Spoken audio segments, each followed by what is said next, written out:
Assalamualaikum student, welcome to my YouTube channel. Welcome to my YouTube channel. I am Franjal Bani. You are watching I Love Mathematics. कल पाण जो previous topic पढ़ियो C वो हुयो subtraction जो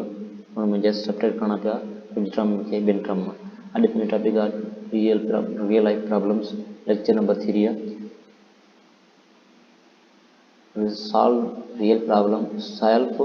solve real life problems involving subtraction of numbers up to 6 digit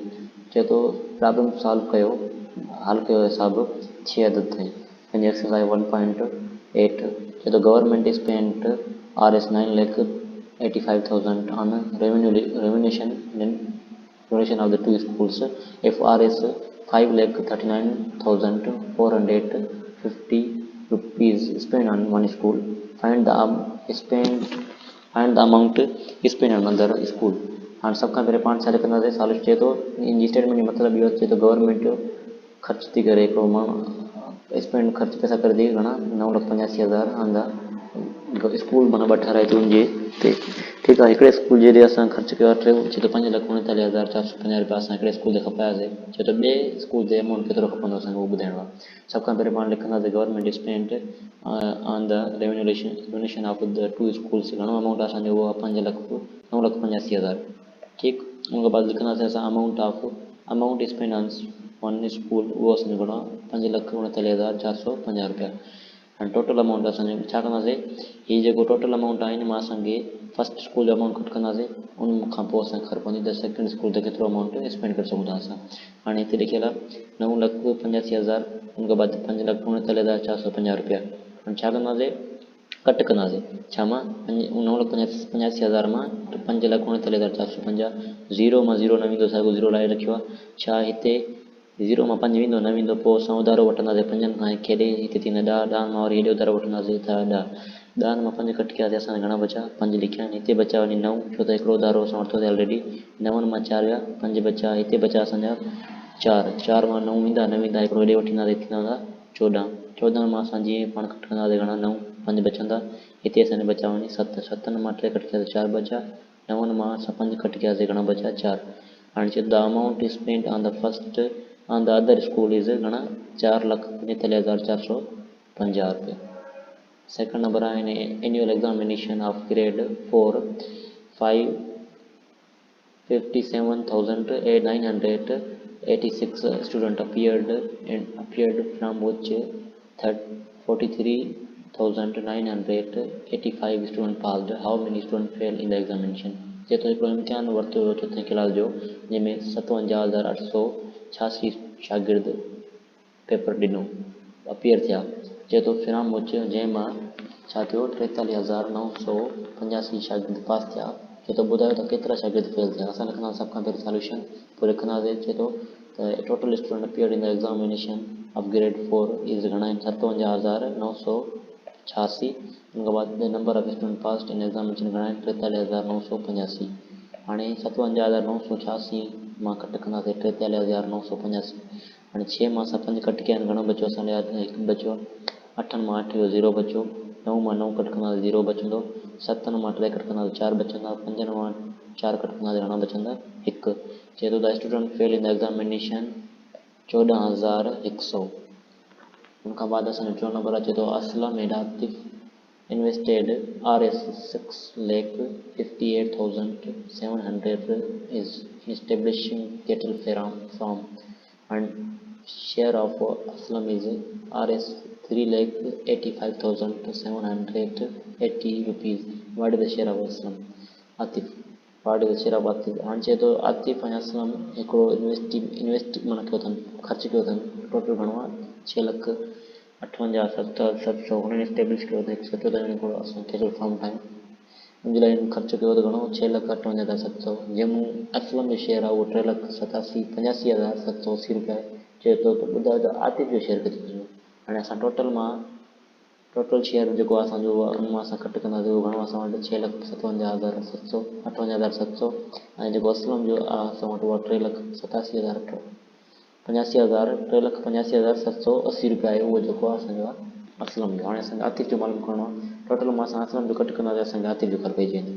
हाणे total असांखे घणो आहे उहो लिखियो आहे असां 6,58,700 लिखियो आहे हाणे कट कंदासीं 3,85,780 अठनि मां ज़ीरो नवींदो ज़ीरो लाइ रखियोसीं। छा हिते ज़ीरो मां 8 ईंदा नवींदा हिते वठंदासीं घणा थींदा असांजा 10, 10 मां 8 कटी वियासीं असांजा बचा 2, हिते बचा असांजा घणा 6, 6 मां 7 वेंदा नवींदा हेॾे खणींदासीं थी वेंदा 16, 16 मां 7 कटिया कयासीं 9 बचा, हिते बचा 7, 7 मां 5 कटी कयासीं 2 बचा। ठीक है 15 मां 5 मां 8 वेंदा न वेंदा पोइ छा कंदासीं हिकिड़ो हेॾो हज़ार वठी ईंदासीं हिते थी वेंदा 15, 15 मां जॾहिं असां 8 कट कंदासीं 7 बचंदा हिते बचा असांजा 5, 5 मां 3 विया 2 बचा। चए थो शेयर ऑफ आतिफ इज़ 2,72,920। ठीक है उनके बाद चौथा नंबर है profit of trading of cotton company इन 2 months is RS 32 3,20,100 rupees 3,20,000 rupees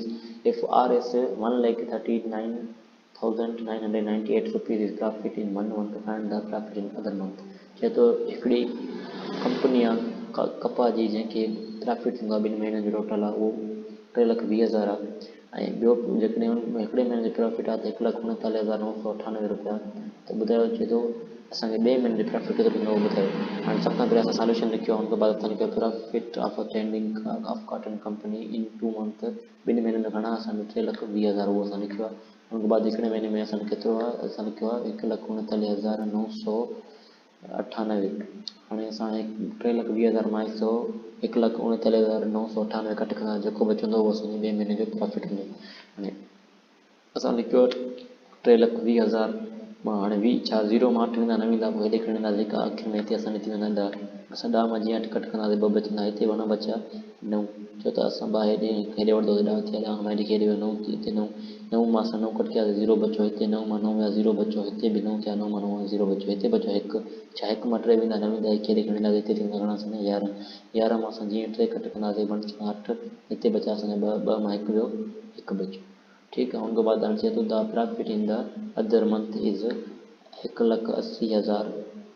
1,80,002। हाणे 5 नंबर आहे असांजो चए थो on the first day of Eid 3,955 people visited the zoo on the second day of Eid 3,843 people visited how many people more visited the zoo on first day। चए थो हिकिड़ो चिड़ियाघर आहे हुन ईद जे पहिरें ॾींहं ते माण्हू अचनि था घणा 3,955 पहिरें ॾींहं ते अचनि था ऐं ॿिए ॾींहं ते अचनि था 3,843। चए थो ॿुधायो त पहिरें ॾींहुं घणा माण्हू केतिरा वधीक माण्हू विज़िट करण आया चिड़ियाघर। छा लिखियो असां चए थो सॉल्यूशन लिखंदासीं उनखां बाद लिखंदासीं on the first day of Eid people visited the zoo are घणा 3,955 ऐं ॿिए ॾींहं ते असांजा आहिनि 3,843। हाणे 9 ख़बर पवंदी जंहिंमहिल कट कंदासीं पहिरें मां हाणे असां लिखियो आहे 3,955 मां कट कंदासीं 3,843। हाणे 5 मां 4 कट कयासीं असांखे 1 बचो 5 मां 3 कट कयासीं 2 बचा 9 मां 1 कट 8 कट कयासीं 1 बचो 3 मां 3 वियो 0 बचो। छा लिखियो आहे the peoples these are the peoples visited the zoo first day more people ही वधीक माण्हू 120 जेका पहिरें ॾींहुं ॿिए ॾींहुं कट आहे। उनखां बाद आख़िरी असांजो 5 नंबर आहे 6 नंबर ऐं आख़िरी एक्सरसाइज जो हिसाबु आहे इन में इहो थो चए अ पोल्ट्री फार्म हेड घणा 89,534 hens from which 43,294 hens died due to the bird flu find the number of hens left in the poultry farm। चए थो हिकिड़ो पोल्ट्री फार्म आहे कुकड़ियुनि जो जंहिंमें टोटल कुकड़ियूं घणियूं असां वटि उहे आहिनि असांजूं टोटल असां को 99,534। ठीकु आहे उनखां बाद चए थो 43,294 कुकड़ियूं मरी वियूं हिकिड़ो वायरस जे करे। हाणे चए थो ॿुधायो त केतिरियूं कुकड़ियूं बाक़ी बचियूं असां टोटल कुकड़ियूं घणियूं 99,534 ऐं मरी केतिरी वियूं 43,294। हाणे असां कट कंदासीं टोटल मां जेके मरी वियूं बाक़ी जेके बचंदियूं उहे असां कुकड़ियूं बचंदियूं। हाणे लिखियो आहे 99,534 माइनस 43,294 4 मां 4 कट कंदा 0 बचो 3 मां 9 न वेंदा हेॾे खणी वेंदासीं 13 थींदा हिते घणा थींदा 13 13 मां 9 कट कयासीं 4 बचा हिते बचा असांजा 2 4 4 मां 2 विया घणा बचा 2 हिते 9 मां 3 कट कयासीं 6 बचा हिते 8 मां 4 कट कयासीं 4 बचा। The number of hens left in the poultry farm जेकियूं कुकड़ियूं बचियूं फार्म में घणी बचियूं 46,280। ही हुई पंहिंजी अॼु वारी वीडियो। उमेद था अॼु वारो टॉपिक तव्हांखे पसंदि आयो हूंदो। जेकॾहिं को क्वेश्चन आहे तव्हां हुन में पुछी सघो था। अल्लाह हाफ़िज़।